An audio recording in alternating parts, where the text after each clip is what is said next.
अब मैं आता हूँ क्वेश्चन नंबर 8 पर, विजन 2050 के क्वेश्चन नंबर 8 पर। क्या भारत आने वाले 8 ओलंपिक्स में से, अभी 2020 का ओलंपिक्स नहीं हो पाया जस्ट बिकॉज ऑफ कोविड-19, तो आने वाले 8 ओलंपिक्स में, मतलब ओलंपिक्स तो होगा ही, 8 Olympics in the sense 2024, 2028, look like till 2048। तो जो इस समय से लेके 8 ओलंपिक्स होंगे, भारत कितना गोल्ड मेडल लाएगा, क्या नहीं करेगा, लेकिन हमारा ड्रीम है, हमारी इस विजन 2050 का ड्रीम है कि 2016 के बाद से 2048 तक जो बीच में 8 ओलंपिक्स होने वाले हैं, उसमें से किसी भी एक ओलंपिक्स में भारत सिंगल ओलंपिक में 50 गोल्ड मेडल्स लाए। और इसमें इस 50 गोल्ड मेडल्स लाने के लिए आप सरकार कितना सपोर्ट करेगी, I don't know about that, but हम बस इतना जानते हैं कि यूथ का सपोर्ट चाहिए। क्योंकि बहुत सारे लोगों से, जैसे कई लोगों का कहना होता है कि जो भी बच्चे भीख मांग रहे होते हैं उनको पढ़ाया जाए, या फिर बहुत सारे लोग कहते हैं कि जो भी जिनको नीड नहीं पूरी हो पा रही, जिनको ज़रूरत की चीज़ें नहीं मिल पा रही, उनको ज़रूरत की चीज़ें पूरी करो, फिर वो देश के बारे में सोच पाएंगे। लेकिन हम आपसे इतना कहेंगे कि बहुत सारे बच्चों से मैं डाटा ले चुका हूँ, बहुत सारे बच्चों से मैं मिल चुका हूँ, जो बच्चे भीख मांगते हैं, अगर उनसे कहोगे कि आप पढ़ने के लिए कि आप पढ़िए, वो नहीं पढ़ेंगे। वो कहते हैं नहीं, हमारा पढ़ने में मन नहीं करता है। एक शिक्षा का अधिकार ज़रूरी है, उनको शिक्षा मिले, लेकिन अगर उनकी इच्छा नहीं है शिक्षा की, तो आप ज़बरदस्ती उनके ऊपर शिक्षा का दबाव ना डालिए। हम इतना कहते हैं कि कोई भी यूथ, बहुत सारे बच्चे ऐसे हैं, उस यूथ से मिले, जो भी यूथ ऐसे हैं जो कि कैपेबल हैं, जो किसी को सपोर्ट कर सकते हैं। मैंने ग्रेटेस्ट मोमेंट की बात करा था कि आप ऐसे किसी एक ऐसे आदमी को सपोर्ट कीजिए, फिर किसी एक ऐसे असहाय का सपोर्ट कीजिए, एक असहाय की सहायता कीजिए जो कि इस भारत में इतिहास बना सकता हो। बच्चा पढ़ना नहीं चाहता होगा, मानता हूँ मैं, क्योंकि बच्चे को थोड़ा सा हाथ फैला के भीख मांग के खाने का आदत पड़ गई है, या फिर उनके पेरेंट्स भी वैसे हैं। तो हमारे कहने का मतलब उस बच्चे का कहीं ना कहीं एक इंटेंशन होगा कि बच्चे का इंटरेस्ट कहीं ना कहीं बहुत ज़्यादा होगा। जिस जगह पे इंटरेस्ट है, आज के समय में क्रिकेट को छोड़ दें, जो कि भारत में सबसे ज़्यादा प्रभावशाली तरीके से है क्रिकेट, जिसका ओलंपिक से कोई नाता नहीं है, वैसे ही क्रिकेट को छोड़ के मैक्स टू मैक्स सारे जो खेल हैं उसका ओलंपिक से नाता है। तो हम किसी न किसी ऐसे खेल में बच्चों को डालते हैं, या फिर किसी ऐसे चीज़ में बच्चों को हम इन्वॉल्व करते हैं जो बच्चा वहाँ से इतिहास बना सकता हो। कभी ना कभी जो बच्चा होता है वो भूख मांगता है। मैंने बहुत पहले एक क्वेश्चन नंबर 6 में मैंने भूखमरी को लेकर बात किया। आज के समय बहुत सारे ऐसे बच्चे हैं कि कूड़े घर में से रोटी या कूड़े घर में से चावल, 2 दिन पुराना चावल उठा के खा लेते हैं। लोग बोलते हैं कि इसको खाने से क्या मिलेगा, क्यों इसको खाते हैं, अगर कहीं जाएं या फिर कहीं मांगें तो मिल जाएगा ही, क्यों वहाँ से खाते हैं। हम उनको सिर्फ इतना ही कहना चाहेंगे, 2 दिन पुरानी रोटी, 2 दिन बासी रोटी उनके भूख से ताज़ी होती है, सिर्फ इसलिए उस रोटी को वो खा लेते हैं।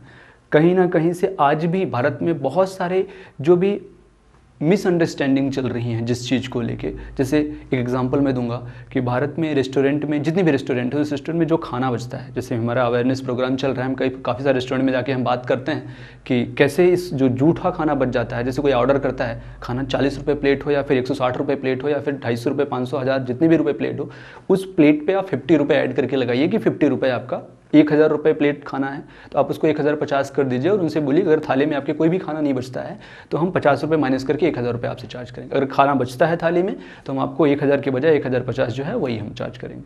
तो इससे एक अवेयरनेस फैलेगा, ना उनका, रेस्टोरेंट वालों का ना कुछ बढ़ रहा है, ना कुछ घट रहा है, ना कुछ ज़्यादा बढ़ रहा है ना घट रहा है, लेकिन इससे एक अवेयरनेस फैलेगा और उसमें हम किसी भी जो ये जूठा नहीं छोड़ेंगे तो आप थोड़ा खाना कम बनाएंगे। अब थोड़ा खाना कम बनाएंगे तो किसानों के पास थोड़ा ज़्यादा रह जाएगा, और किसानों के पास थोड़ा ज़्यादा रह जाएगा तो थोड़ा सा बेच के थोड़ा सा खाने के लिए रख लेंगे, या फिर उन गरीबों के पास पहुंच पाएगा जो कि 2 दिन पुरानी रोटी, या फिर जो रोटी हाथ से टूटती भी नहीं, उस रोटी को वो खाते हैं कूड़े घर से उठा के। तो ऐसे बच्चों के लिए एजुकेशन पर फोकस ना करके, अगर उनकी इच्छा है पढ़ना चाहते हैं तो वो पढ़ें, लेकिन अगर उनकी थोड़ी भी इच्छा है कि वो नहीं पढ़ना चाहते हैं तो उनको उस तरफ ले जाया जाए जिस तरफ वो जाना चाहते हैं। वो हर एक इस धरती पर रहने वाला हर एक आदमी इतिहास बना सकता है। और इस धरती पर बात करने से पहले हमारा जहाँ पर कदम है उस धरती की बात कर लेते हैं। इस भारत में रहने वाला हर बच्चा ओलंपिक में गोल्ड मेडल लाने की क्षमता रखता है, बशर्ते वो उसको उस हिसाब से देश के लिए मर मिटने या फिर देश के लिए कुछ कर गुजरने के लिए बोला जाए। तो हम कहते हैं कि एजुकेशन सिस्टम पर फोकस कीजिए, एजुकेशन सिस्टम पर फोकस करके बच्चों को पढ़ाइए, शिक्षा की मात्रा को या फिर वैल्यूएबल बनाइए और भी शिक्षा दीजिए। लेकिन अगर इंटरेस्ट नहीं है तो उसको जिधर भी इंटरेस्ट है, जहाँ भी इंटरेस्ट है वहाँ पर उसको भेजिए। एक ना एक दिन 2050 से पहले एक ओलंपिक में अपना Bharat 50 gold medals in single Olympic लेकर आएगा। और ऐसा हम सिर्फ युवाओं से ही निवेदन कर सकते हैं। रीज़न ये भी 2016 के रियो ओलंपिक में भारत से ओलंपिक खेलने के लिए गए बहुत ज़्यादा थे, सबसे ज़्यादा थे, लेकिन खाता खोलने के लिए भी नज़रें टिकी हुई थी कि अब तो खाता खुल जाए। ब्रॉन्ज मेडल का खाता खुला पहली बार। और ओलंपिक्स में बहुत सारे, अभी अमेरिका का माइकल फेल्प्स की मैं बात करूं, माइकल फेल्प्स जी जो हैं वो एक ओलंपिक्स में, सिंगल ओलंपिक्स में 8 गोल्ड मेडल अकेले लेकर आ चुके हैं। और जितना वो अपने लाइफ में गोल्ड मेडल लेकर आए हुए हैं उस टोटल को मिलाकर पूरा भारत नहीं लेके आ पाया है। ऐसा क्या है कि वो लेकर आ पाते हैं, ऐसा क्या है कि भारत नहीं लेकर आ पाता है? उसमें भी बहुत बड़ा रीज़न है।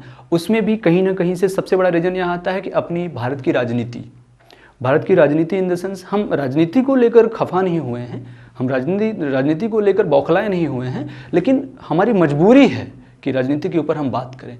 क्योंकि आज के समय में जैसे अपने माननीय नरेंद्र मोदी जी की बात करें, प्रधानमंत्री जी ने बहुत समय पहले गैस सब्सिडी को लेकर आम जनता से गुहार लगाई थी मन की बात में। तो उस समय मैंने एक लिखा था माननीय मोदी जी को कि आपने अगर आम जनता से गुहार लगाई या फिर बोला कि आप गैस सब्सिडी छोड़ेंगे तो उन गरीबों का कल्याण हो जाएगा जो गरीब आज अपनी ज़रूरत की चीज़ों को पूरा नहीं कर पा रहे हैं।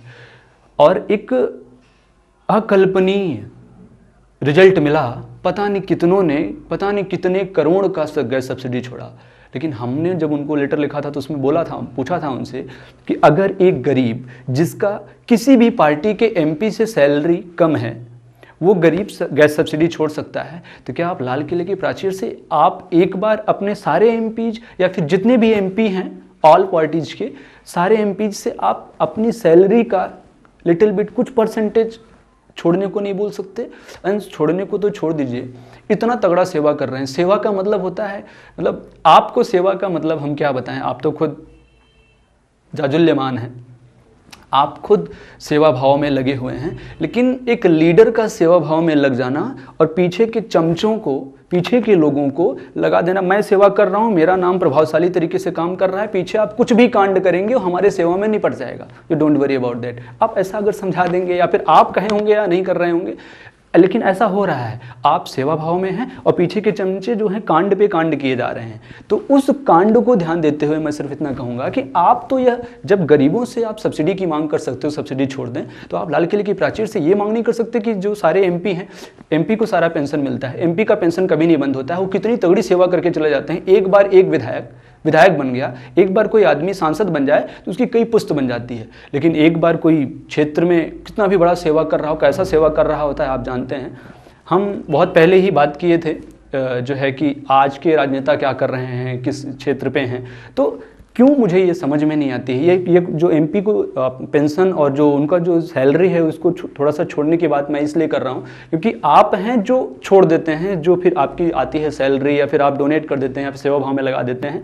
लेकिन एक जो 1000 गधों का एक लीडर हो, वो शेर हो, तो नीचे वाले शेर बन जाते हैं। लेकिन हमें इंतजार है कि ये पीछे वाले कब शेर बनेंगे। हम योगी जी की बीजेपी में योगी जी को छोड़ दें एंड आपको छोड़ दें, तो हमें इन पीछे के जो लोग हैं इनको शेर बनने का इंतजार कर रहे हैं, आखिर ये कब शेर बनेंगे।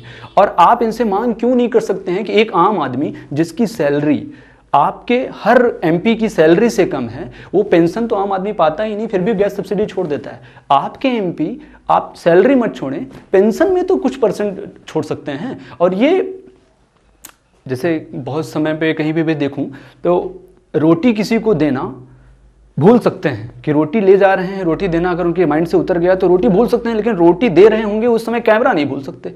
ये हर पार्टी करती हो, आपकी भी पार्टी, हर जगह पे यही हो रहा है। तो हम सिंगल आपकी पार्टी की बात नहीं कर रहे, हम सभी पार्टी की बात करेंगे। और हम नेक्स्ट क्वेश्चन पे जब बात करेंगे तो उसमें आपकी ही पार्टी बहुत दावेदार तरीके से शामिल है, उस पर भी हम बात करेंगे।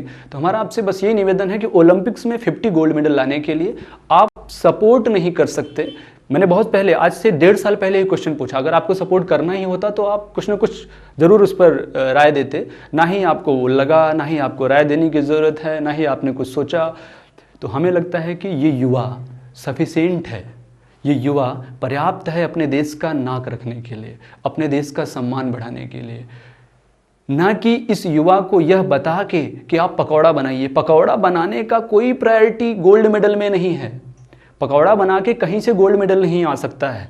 पकौड़ा बना के अगर गोल्ड मेडल आ रहा होता तो सबसे पहले अगर पकौड़े से गोल्ड मेडल आ जाए तो आपको एक क्राइटेरिया वहाँ पे रखना चाहिए कि कौन बेस्ट पकौड़ा बना सकता है, पकौड़े से गोल्ड मेडल लाया जाए। तो भारत को हो सकता है भाई, भारत के राजनेता ही युवाओं को बोले हैं कि गोल्ड मेडल लाओ पकौड़ा बना के, तो पकौड़े पे फोकस किया जाए। देश की शान पकौड़े से बनेगी। आप पकौड़े के मतलब मैं क्या बोलूं, बस इतना कहूंगा कि अगर हर चीज की फोकस, भारत के हर ज्वलन समस्याओं पे फोकस राजनेता के साथ साथ युवा भी करें, और आप युवाओं से कुछ गुहार लगाने से पहले आपके पार्टी में जितने बुढ़े बैठे हुए हैं उनसे भी थोड़ा सा बात कर लीजिए, क्योंकि हर बुढ़ों का एक बेटा होगा। आप भारत के युवाओं को बोलने से पहले अपने पार्टी में जितने भी बुढ़े हैं, जितने भी लोग हैं, उनके भी बेटे होंगे। महात्मा गांधी ने एक बात बोला था, कोई भी बात बोलने से पहले, कोई भी चीज कहने से पहले हम फोकस कर लें कि देख लें क्या अंत्योदय पर यह काम करेगा या नहीं, इस धरती के, इस भारत के अंतिम आदमी पर यह फोकस करेगा कि नहीं। हम उसी महात्मा गांधी जी की लाइन को यहाँ पर रखते हुए आपसे कहेंगे कि कोई भी युवाओं को बोलने से पहले, किसी भी युवाओं को पकौड़ा तलवाने से पहले आप सिर्फ अपनी पार्टी में जो बच्चे हैं, जो यूथ हैं, उनको आंखों से आंखें मिला के बोलिए कि बेटा यू कैन और नॉट, आप भी पकौड़ा तल सकते हो या नहीं। अगर वो रेडी हो तो फिर आप कहिए, लेकिन एक बार अपने भी घर में झांक के देख लीजिए क्या हम कर सकते हैं या नहीं। हम आपकी नहीं, सारे पार्टियों की बात कर रहे हैं, और इसलिए हम चाहते हैं अगर 50 गोल्ड मेडल लाना है तो किसी न किसी तरीके से युवाओं को, और हमारी टीम, कोई भी ऐसा युवा, हम लास्ट में अपने इस पूरे भारत से ये हम निवेदन करेंगे, कोई भी युवा जिसको लगता हो कि भारत में किसी भी क्षेत्र में गोल्ड मेडल ला सकता है तो हमारी टीम से संपर्क दे दिया जाएगा। हमारी टीम से संपर्क करें।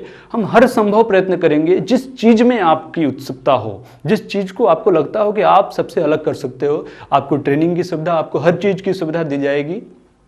और जहाँ पे ये चीज़ें होती हैं, आपको अगर गोल्ड मेडल लाने की क्षमता है और आप एक उस प्लेटफॉर्म को नहीं पा रहे हो जिस प्लेटफॉर्म के थ्रू आप गोल्ड मेडल भारत में ला सकते हो, तो प्लेटफॉर्म दिलाने की जिम्मेदारी हमारी है। जिस प्लेटफॉर्म में चमचों का आदमी जाके पहुंच गया है बाई सोर्स कि हाँ ये लायक नहीं है, फिर भी वहां पे बैठे हुए हैं, आपका उनसे कंपटीशन कराएंगे। अगर आप उनको ओवरटेक करते हो तो आपको उन चमचों के द्वारा भेजे गए आदमियों को वहां से हटा के इस देश की युवा ताकत से उनको वहां से हटा के आपको वहां रखेंगे। और हम आपसे उम्मीद करेंगे कि आप भारत में 2050 से पहले 8 ओलंपिक्स में से किसी एक ओलंपिक में गोल्ड मेडल लाओ, और इस भारत में हो रही सारी समस्याओं से निपटने के लिए 20 साल के अंदर अगर युवा कुछ कर सकता है तो कर सकता है, लेकिन आने वाले 20 साल के बाद ये आज की तुलना में थोड़ा सा मुश्किल होगा। और किसी भी राजनीतिज्ञ या किसी भी राजनेता के ऊपर भरोसा ना करके सिर्फ और सिर्फ अपने ऊपर भरोसा कीजिए, और जो भी आप इतिहास बनाना चाहते हो हमारी टीम से संपर्क कीजिए। हम आपके साथ खड़े हैं। हम इन द सेंस इस पूरे देश का युवा आपके साथ खड़ा है।